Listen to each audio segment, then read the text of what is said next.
power to you. I mean, she's fine to hang out here, I think. Yeah. Whatever. She'll end up just hanging out. Hey everybody, this is Mike James, and you're listening to the Podcast. I'm here with my cousin Michael. A.K.A. Magic Mike for the night. How you doing? Oh my gosh. You can hopefully enjoy a nice 45 minutes of us conversating, or we're pretty much just about, whatever. We were talking about the dog and Rastafarians before, which it still blows my mind that that's, cataracts that, get caused by weed. I can't say that's scientifically proven or not. I can just say that I believe it, though. I have a preference for the greenery in the state of California, and I think Texas should follow suit next and go ahead and step up and be a leader in the cultivation and legalization of the good green herb. Well, one thing that I think is kind of the wildest thing is that Oklahoma got it before Texas. Well, Texas never likes to be second to Oklahoma in anything, and I think that we should start taking the bull by the horns, by the horn, and lead. And so, I'm not sure why there's a fear over it. It's either local Texans owning it or the mafia cartels, and so A seems to be a better option to me than B. But it'd be neat to see that happen. I think it's going to happen eventually here. So, alright, you're out in California, and I've gone out and visited out in California before, but it was years and years and years ago. I mean, I probably was 18 or 19 at the time, and I haven't gotten to see what California's like in terms of, the medicinal scene, just the, ability to have access to it. And, I mean, I recall, I was with my ex-girlfriend at the time going out and visiting. That's right. So we were staying in a condominium that her aunt owned, and her aunt also owned some dispensaries, which I didn't find out until I was out there. And she sounds like a well-connected aunt. Yeah, it was definitely an awesome situation. I remember being out there and just like my mind being blown at everything. Just like how we went to her inland home, and she had just cleaned out a huge Zog bong. Wait. What's a Zog bong? Oh, it's one of the Z-shaped ones. Like it goes straight down, then back and forth and back and forth. Does it have a specific color, like clear, green? This one was totally clear, and I remember being like 3.5 foot, like I said, like 3.5 foot long. I mean, wildly big. And she had cleaned it out, and we were going to the condo that she had on the beach. That's where we were staying, and she was like, "All right, you carry that out." So I had never walked just in broad daylight in public with a bong. Where were you at in California? That was Oceanside, I think is what it was. San Diego, baby. Yeah. There you go. It was wild. I'd never seen anything like that. How long did you walk? A block with the bong in your hand? About half a block. I was like, what happens if there's a cop that that comes over and pulls over? And right. She's like, there's no problem with it. It was wild to experience. So, what's it like out there now? I think, in certain neighborhoods it's not too dissimilar. You know what I'm saying? Like, it's really what your preference is. If you like to drink, you can go down to the liquor store. And I think what's significantly different versus Texas is, CVS sells liquor. Oh, what? Walmart sells liquor. Your grocery store, all of them have liquor aisles. That's crazy. And you have liquor stores on the corners. And just like liquor stores on the corners, bro, like you've got weed shops on the corners. Yeah. And it's really easy. You walk in, you show them you're of age, and they verify it. They have armed guards at all the places. And you walk into the store, and it's either a big store like Apple, or it's a mom and pop. And either one you go in, people are very nice. Yeah. And they walk you through the products, and you make your choice. It's very simple. Can you carry it around like outside after you buy it? Like, how does that work? Yeah, they put it in like a prescription marked bag, so everything there, whether you technically have a prescription or not, is marked medicinal on the packaging. Could you go out and like smoke a joint out there? I've lived in San Diego most of my adult life. People smoke weed outside every day and in most of the neighborhoods in San Diego without repercussions, and they don't go out committing a bunch of crimes. That's wild. Can't even imagine that. They typically smoke weed at their house with their friends. Yeah. But man, I'll tell you what. I think with everything that's been going on, there's probably been a lot more, regular users.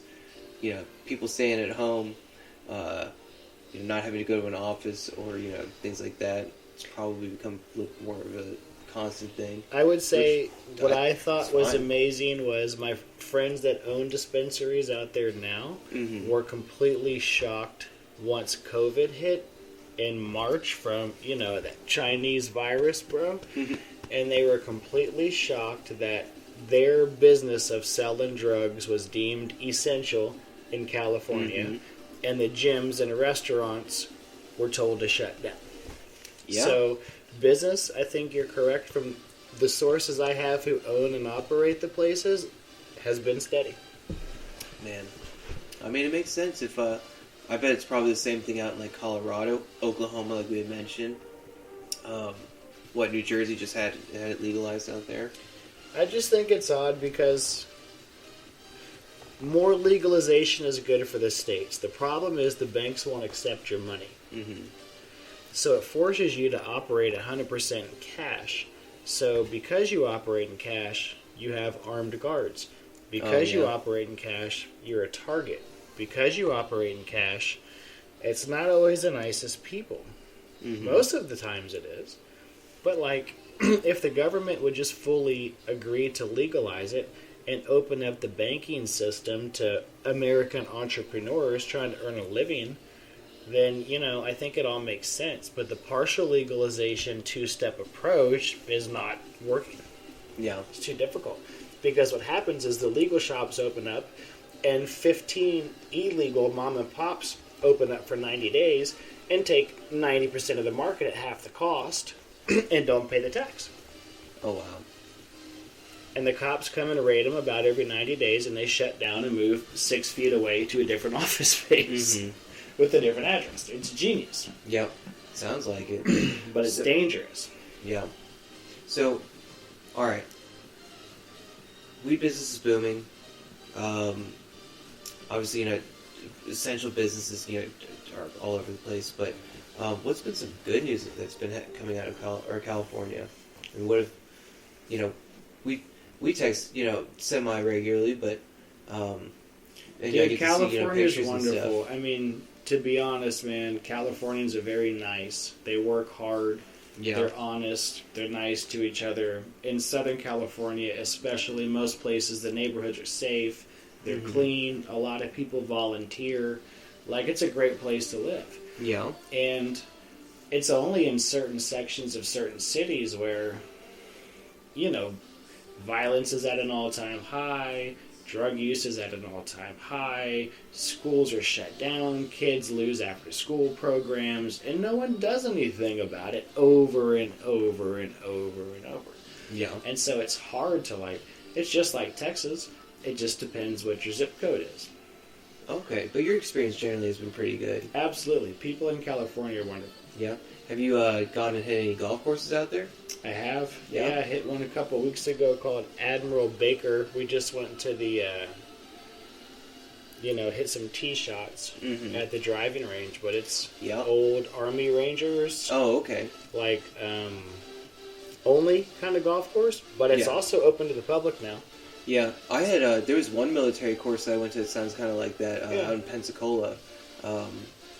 Was it the Air Force that's out there? I guess it's the Air Force golf course. Yeah. And that was kind of the same thing, a bunch of, older armor guys, and you're in between, foursomes or, stuck by a twosome or something. Tell me about Pensacola. I heard it has blue water and white sand. All right, so I had a pretty good experience out in Pensacola because I met, I was going to the community college out there. I met two kind of hippie girls who were just awesome friends. And, they had a really kind of interesting view on the city, so I think I saw it in kind of a different light. So when I first went out there, I was about the fishing. There was, a lot of fishing stuff, to be had. And I remember the night that we moved out there, I just grabbed my pole, I go across the street because there was the bay literally right there across the street. I caught, a 21-inch redfish, which we cooked up that night. Wait, you caught it and cooked it yourself? Yep, did it all just right then and there. It was dope.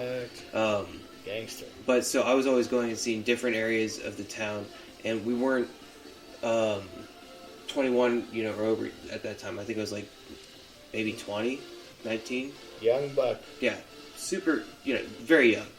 And so, we would just go to the areas in the town that we could go to, and the weird thing about Pensacola is it's a lot of bars, a lot of car dealerships, places that really couldn't. There was really nothing to do for somebody who was like 18, 19. Gotcha. So what I ended up doing was I would hang out with them. Honestly, we'd smoke a little bit of weed and then go to like the mall or something. I was gonna say I had a crazy story from for the beginning actually at the time that we moved out to Pensacola. So I'll get back to my view on my experience there. Sure. But were most people in Florida nice? Most people were pretty good. I was gonna say so. Morgan and I, we had moved out there because Morgan was with us for 6 months, and then I think then she moved back here to Texas. We got out there and we were both smoking pot, and we had run out, and we hadn't found a weed dealer out there yet. Yeah. And so I had told her that when my mom and I went out and looked at homes, we'd gone to the mall one day, and I met this guy who sold vapes, just like regular vape tobacco products.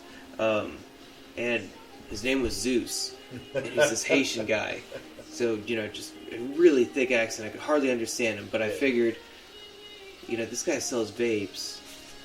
There's no way that Zeus. Yeah, and his name is Zeus. There's no way that he doesn't have some sort of connection to weed. And so Morgan and I go back, and I was like, "Hey, do you remember me? We had talked a couple weeks ago." And he was like, "Oh yeah, I remember you. Do you want to buy a vape now?" I'm like, "No, listen, I'm not here to buy a vape. I am here to get some weed. Maybe. Do you know where I can find some?" He's like, "Are you police?" No, he may have said something like that, but I remember him generally being fine, and he was like, "Yeah, we can I can help you out, but I'm working for 2.5 more hours." Right. So my sister Morgan and I go to Red Lobster, Eat some food, Cheddar Bay biscuits. We walked Cheddar around. Bay biscuits from Red Lobster are so addicting. Speaking of our first sponsor is Red Lobster Cheddar Bay biscuits. You can come get them right now for $8.99 for a basket of 25. Oh wow! Honestly, I totally made that up. I would pay that. We're not really sponsored, but maybe we'll get sponsored. Red Lobster is fantastic seafood. If Red you've Lobster never been is to the ocean. A+ in my book. Those Cheddar Bay biscuits are the best. So we go over, we're goofing off, we go back to the mall, and we sit in the parking lot for like 45 minutes. So he comes out, and mind you, this is somebody that we don't know at all. I've had 2 conversations with this guy. Gets into our car and tells us where to go. He's like, "We're going to go over to my place. I have some there. I'm happy to sell you." So you're like, "Why aren't you driving?" So yeah, he doesn't have a car. He was like, "Yeah, I need to know that you're coming to pick me up so that I can tell my ride that I don't need a ride." I'm like, "All right. I have no reason not to trust you." Sure. So Zeus. yeah, he seems chill. I got a good vibe from him. My name is Zeus. So we get to the apartment, and he says, "Oh, hey, I just want to let you know I don't have my key." I was like, "What?" He was like, "But we can still get into my apartment." I'm like, how do we get into your apartment if we don't have a key? I'm not really necessarily saying, what are we about to do? But I can see, Morgan, who's so sweet. And so 15 so young this at the time time, or like something. 15 or 16 maybe. I'm just a kid, help me out here, Just brother. being like, what are we doing? Right. So Can we go now? So Zeus says, "I need you to lift me up, and I'm going to climb on top of this awning in front of the apartment complex, and then I'm going to climb onto that brick and then onto that balcony, and I'll go in there." I was like, "This is your apartment for sure?" He's like, "Yeah, for sure, my friend." So I didn't really again, I have no reason not to trust him. Wait, so do you get out of your car and volunteer your body for him to stand Oh, on? yeah, Morgan and I were both